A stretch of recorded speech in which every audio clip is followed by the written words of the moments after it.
Աստվածաշնչյան ընթերցանություն ամեն առավոտ, մայիսի 25 Ինձ մի լքիրով Տեր, Սաղմոս 38:21 Մենք հաճախ աղոթում ենք, որ Աստված փորձության ժամին չլքի մեզ, սակայն մոռանում ենք, որ այդ մասին հարկավոր է աղոթել ամեն ժամանակ։ Մեր կյանքում չկա գեթ մի ակնթարթ, որքան էլ այն սուրբ թվա։ Երբ մենք ի վիճակի ենք ապրելու առանց նրա մշտական աջակցության, լույսի մեջ ենք, թե խավարի, հաղորդության մեջ ենք, թե գայթակղության, մեզ բոլորիս անհրաժեշտ է միևնույն աղոթքը. Ինձ մի լքիրով Տեր, վեր պահիր ինձ և ես ապահով կլինեմ։ Քայլել սովորող երեխային անհրաժեշտ է մայրական ձեռք, նավն առանց նավապետի շեղվում է ուղուց։ Մենք ի զորու չենք ապրելու առանց վերից եկող անդադար օգնության։ Դրա համար այսօր աղոթիր հետևյալ կերպ. մի լքիր ինձ, Հայր իմ, մի թող քո զավակին, որ ես չընկնեմ թշնամու ձեռքը։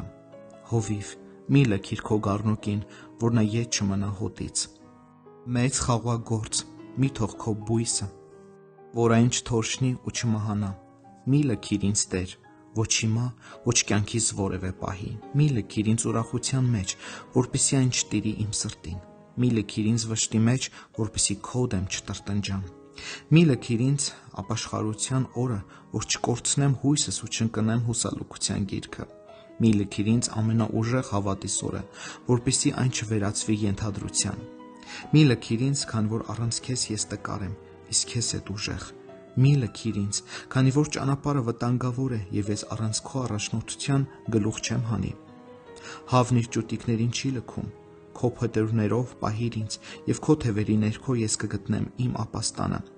Մի հեռանա ինձանից, քանի որ նեղությունը մոտ է, քանի որ մեկը չկա, որ օգնի։ Ինձ մի մերժիր, ինձ մի լքիր, ով իմ փրկության Աստված։